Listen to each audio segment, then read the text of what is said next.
Allô YouTube, je suis contente de vous retrouver. Aujourd'hui, je vais vous parler d'une très belle histoire. Il s'agit de La fille dans l'écran.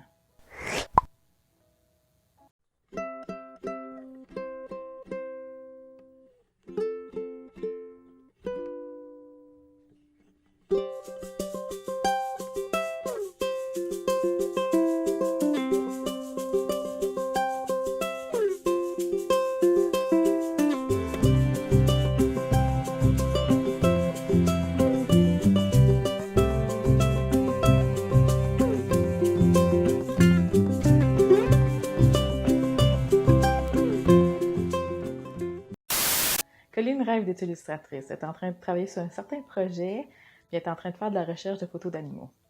Elle tombe sur un site qu'elle retrouve vraiment ce qu'elle cherche. Là. Elle tombe vraiment littéralement en amour avec ces photos-là, qu'elle décide de contacter le photographe. Le photographe en question, c'est une expatriée qui vit au Québec depuis un certain moment.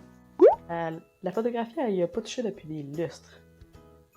L'appréciation de l'illustratrice l'a vraiment beaucoup touchée, puis elle décide de lui répondre. Ça fut la naissance d'une très belle correspondance qui tissera des liens très forts au-delà des écrans, jusqu'à leur rencontre. Cette BD a été écrite et illustrée par Manon Desvaux et Louloubi. Louloubi est connue entre autres pour Goupil ou Face. J'ai trouvé cette BD-là vraiment magnifique. J'ai pas été capable d'arrêter ma lecture, je voulais continuer, je voulais en savoir plus. Je l'ai binge-watché solide, là. Si je peux dire le langage, mettons, si j'écoute une série, là. Ce que j'ai remarqué, c'est que les auteurs se sont séparés le monde de chacune des filles. Et pour Colline, c'est plus noir et blanc, et pour Marley ou Marlène, c'est plus en couleur. En premier, ma première pensée, ça a été...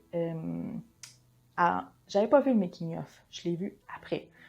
Ma première pensée, ça a été plus que l'univers mélancolique, angoissé de Colline, c'était plus attitré pour que ça soit noir et blanc. Et pour Marlène, ou plutôt Marley, si vous aimez mieux, c'est plus en couleur parce qu'elle est enjouée, elle est pleine de vie. Puis moi, je les avais associés de tel cas, mais j'avais pas... C'était mon interprétation. Peut-être que j'ai tout faux, mais c'est mon interprétation. J'avoue que j'ai bien aimé de voir le making-of à la fin de la BD. Disons que c'est un plus. Maintenant, on coupe. Si vous ne voulez pas savoir mes scènes préférées, vous pouvez marcher un petit peu plus tard, sinon vous pouvez continuer avec moi. 1. Il s'agit de la scène que Colline prend l'initiative d'envoyer des textos à Marlène. Parce que c'est trop long!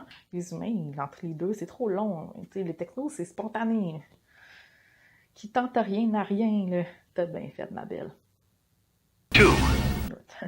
2. Il s'agit de la scène que Marlène donne des conseils à Colline pour ses illustrations. J'ai trouvé ça bien parce que, justement, les dessins puis les photos, ça va quand même ensemble. Ils veulent représenter quelque chose. Et que les conseils qu'elle donne, ça s'applique bien aux deux. 3. Il s'agit de la scène que les deux angoissent, là, mais vraiment solide, là, à propos de se rencontrer en vrai. Parce que Marlène profite d'un voyage en famille pour la rencontrer, justement. Oh my god, c'est cute! Dites-moi dans les commentaires si vous l'avez lu et comment vous la trouvez. Donnez-moi un like si vous avez apprécié. Abonnez-vous à ma chaîne, puis on se revoit très bientôt pour notre vidéo. That's all, folks!